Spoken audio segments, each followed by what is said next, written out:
Hey everyone, welcome back. अभी तक हमने इम्यूनोलॉजी की फाउंडेशन और बेसिक्स पढ़ा था। हमने इम्यून सेल्स, एंटीजन, एंटीबॉडीज़ और बी सेल के रिस्पॉन्स को डिटेल में देखा।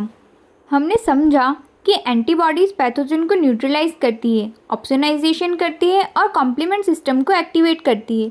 लेकिन एंटीबॉडी अकेले पैथोजन को डिस्ट्रॉय नहीं करती।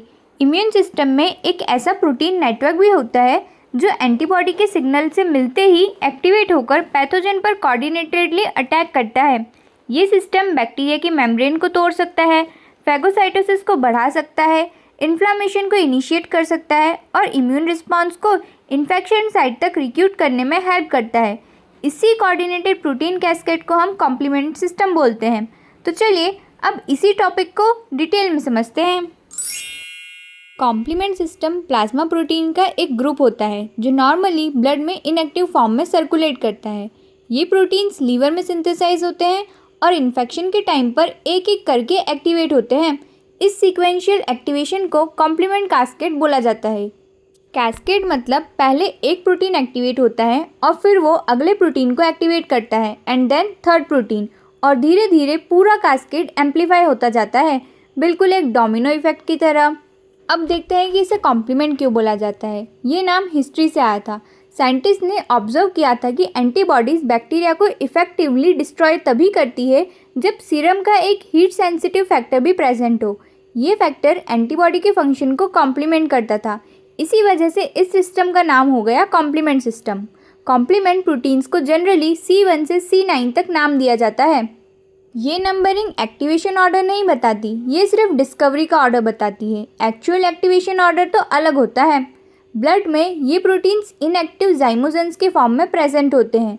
एक्टिवेशन के बाद जनरली प्रोटीन दो फ्रेगमेंट में ब्रेक हो जाता है। फॉर एग्जांपल C3 ब्रेक होता है C3A एंड C3B में। इसी तरह बाकी प्रोटीन्स भी A एंड B के फॉर्म में फ्रेगमेंट्स में ब्रेक होते हैं। B फ्रेगमेंट बड़ा होता है और सरफेस पर अटैच होता है एंड A फ्रेगमेंट छोटा होता है और सॉल्यूबल मीडिएटर की तरह काम करता है। लेकिन केमिस्ट्री की ही तरह इसमें भी एक एक्सेप्शन है, C2। इसमें उल्टा होता है, इसमें C2A फ्रेगमेंट बड़ा होता है। अब आते हैं 3 पाथवेज ऑफ एक्टिवेशन जो कॉम्प्लीमेंट एक्टिवेशन के लिए इम्पॉर्टेंट है। सबसे पहला है classical pathway, then alternative pathway and last is lectin pathway.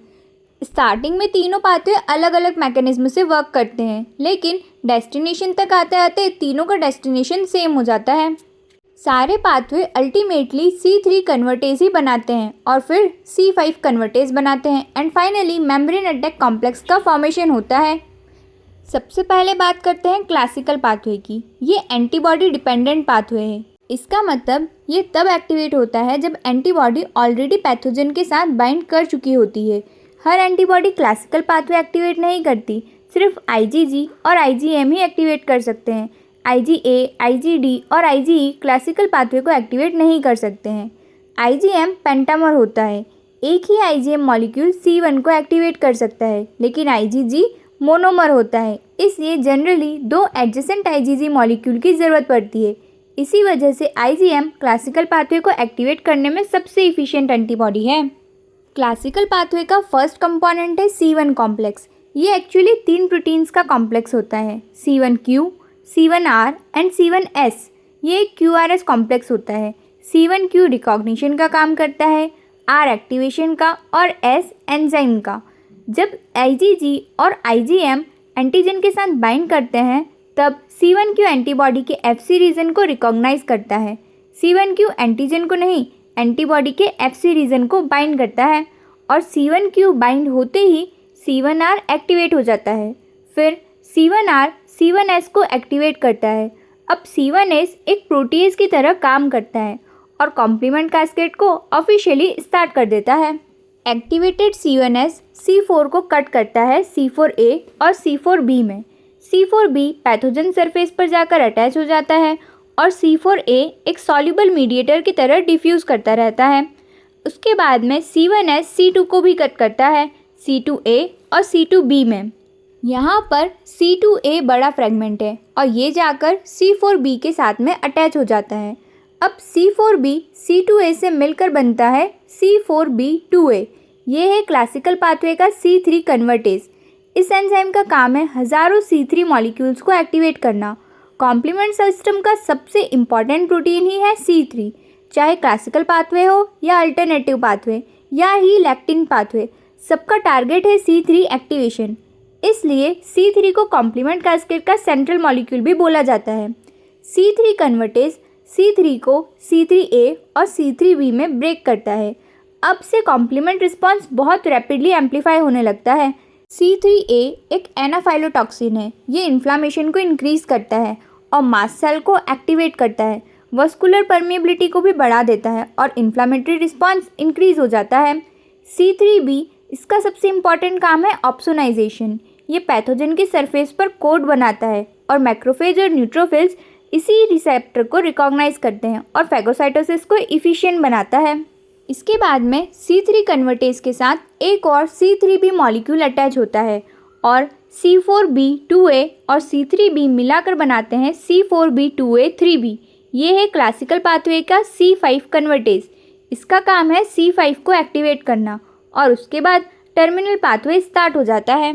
Classical pathway antibody dependent था, लेकिन अल्टरनेटिव पाथवे एंटीबॉडी इंडिपेंडेंट होता है। अल्टरनेटिव पाथवे को प्रोपर्डिन पाथवे भी बोला जाता है। ये इन्नेट इम्यूनिटी का पार्ट होता है। यहाँ किसी एंटीबॉडी की ज़रूरत नहीं होती। बॉडी में C3 कंटिन्यूसली बहुत लो लेवल पर ब्रेक होता रहता है। इस प्रोसेस को टिक ओवर मैकेनिज्म भी बोला जाता है। नॉर्मली ये एक्टिवेटेड C3 इमीडिएटली इनएक्टिव हो जाता है, लेकिन अगर आसपास बैक्टीरिया सरफेस प्रेजेंट हो तो वही एक्टिवेटेड C3 उस सरफेस पर जाकर अटैच हो जाता है और कैस्केड शुरू हो जाता है। टिक ओवर के बाद में जो C3 भी बनता है वो बैक्टीरिया की सरफेस पर अटैच हो जाता है। अब C3B के ऊपर एक नया प्रोटीन बाइंड करता है, फैक्टर B। यह अल्टरनेटिव पाथवे का एक यूनिक प्रोटीन है। फैक्टर B अटैच होने के बाद एक और एंजाइम आती है, factor D।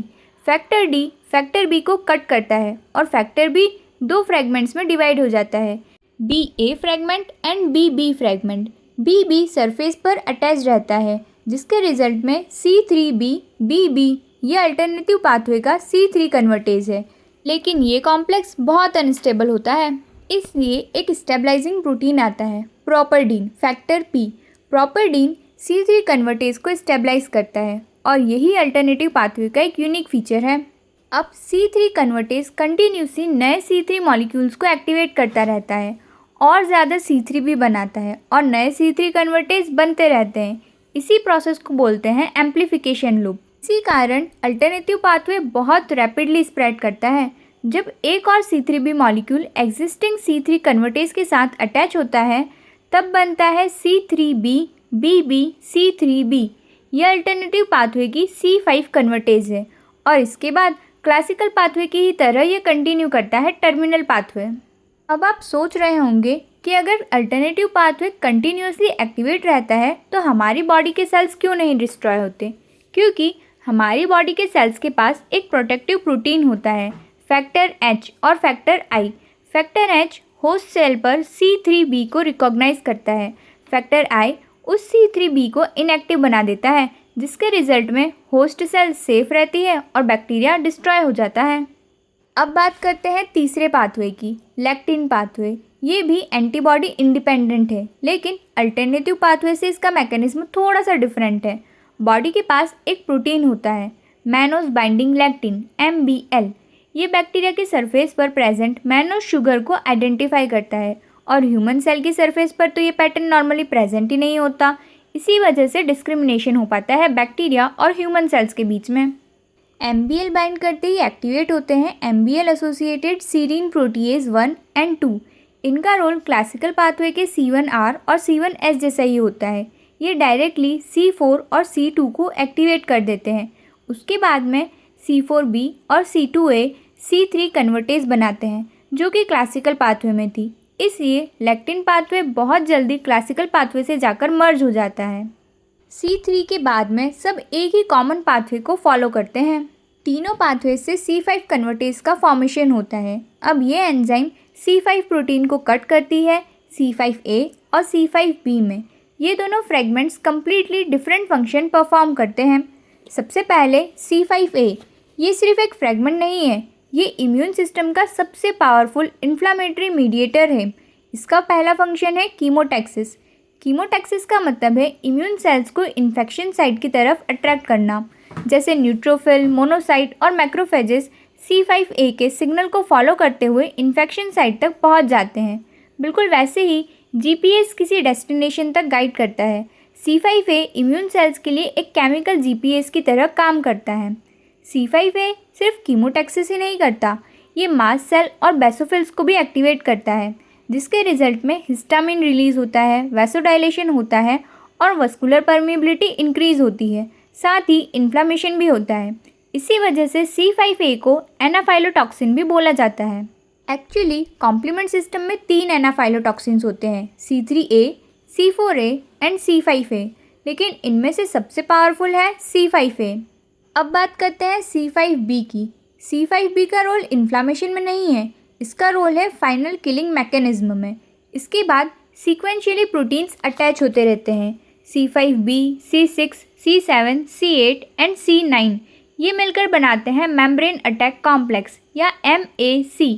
Membrane attack complex का स्ट्रक्चर एक सिलेंड्रिकल पोर जैसा होता है।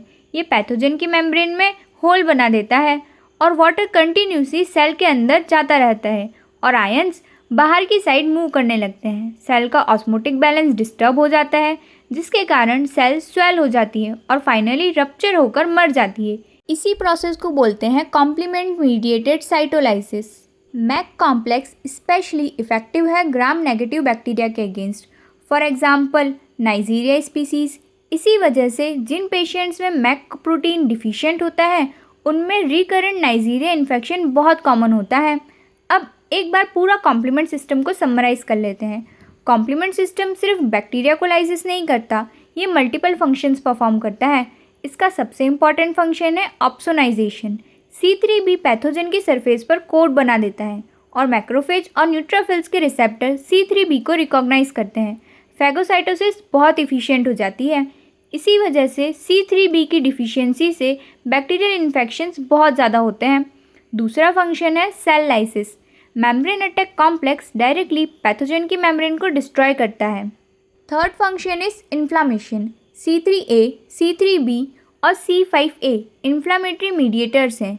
ये मास्ट सेल को एक्टिवेट करते हैं, हिस्टामाइन रिलीज होता है और ब्लड वेसल्स डायलेट होती है। Immune cells rapidly infection site तक पहुंच पाती है। Next function is chemotaxis. Particularly C5a neutrophils को अट्रैक्ट करता है। And next is immune complex clearance. कभी कभी एंटीबॉडीज़ और एंटीजन मिलकर लार्ज इम्यून कॉम्प्लेक्स बना लेते हैं और अगर ये टिश्यू में डिपॉजिट हो जाए तो इन्फ्लामेशन और टिश्यू डैमेज हो सकता है। कॉम्प्लीमेंट इन इम्यून कॉम्प्लेक्स को RBC के थ्रू लीवर और स्प्लीन तक लेकर जाता है और वहाँ मैक्रोफेज उन्हें रिमूव कर देता है। और ये फंक्शंस बहुत कम स्टूडेंट्स को याद रहता है, लेकिन ये CSI नेट के लिए बहुत इंपॉर्टेंट फंक्शन है। अब एक क्वेश्चन है, अगर मेम्ब्रेन अटैक कॉम्प्लेक्स इतना ज़्यादा पावरफुल है तो हमारी बॉडी की सेल्स सेफ कैसे रहती है? क्योंकि बॉडी के पास कॉम्प्लीमेंट रेगुलेटरी प्रोटीन्स होते हैं। ये प्रोटीन्स कंटिन्यूसली कॉम्प्लीमेंट को कंट्रोल करते रहते हैं। सबसे पहला रेगुलेटर है C1 इनिबिटर। ये क्लासिकल और लेक्टिन पाथवे की स्टार्टिंग पे स्टॉप कर देता है और अगर C1 इनिबिटर एब्सेंट होगा तो अनकंट्रोल्ड कॉम्प्लीमेंट एक्टिवेशन होता है, जिसके रिजल्ट में हेरिडिटरी डिसीज़ होती है और पेशेंट्स में सीवियर स्वेलिंग भी डेवलप हो सकती है। दूसरा आता है DAF, DK accelerating factor, CD55। नाम ही फंक्शन बता रहा है। ये C3 कन्वर्टेज को तोड़ देता है, जिसके रिजल्ट में कॉम्प्लीमेंट कास्केड आगे ही नहीं बढ़ पाती है। Third is protectin, CD59। ये मेम्ब्रेन अटैक कॉम्प्लेक्स की फॉर्मेशन को प्रिवेंट करता है, स्पेशली C9 पॉलीमराइजेशन को इनिबिट करता है। इससे होस्ट सेल के ऊपर पोर ही नहीं बन पाता। Next is factor H and factor I। ये तो हम अल्टरनेटिव पाथवे में भी देख चुके हैं। फैक्टर H होस्ट सेल पर C3b को आइडेंटिफाई करता है और फैक्टर I उसे ही इनएक्टिव बना देता है। ये दोनों होस्ट सेल को अननेसेसरी कॉम्प्लीमेंट अटैक से बचा कर रखते हैं। अब कुछ इंपॉर्टेंट डिसीज़ देख लेते हैं। सबसे सीवियर है कॉम्प्लीमेंट डिसीज़ C3 डिफिशियंसी से होती है, क्योंकि C3 तीनों पाथवे का सेंट्रल पोर्शन होता है। पेशेंट्स में रिपीटेड बैक्टीरिया इन्फेक्शन होता है और पुअर ऑप्सोनाइजेशन हो जाता है। C5 और C9 की डिफिशियंसी से मेम्ब्रेन अटैक कॉम्प्लेक्स प्रॉपरली नहीं बन पाता, जिसके रिजल्ट में रिपीटेड नाइजेरिया इन्फेक्शन होता है। और अगर C1 इनहिबिटरी डिफिशियंसी हो तब हेरिडिटरी डिसऑर्डर्स हो सकते हैं।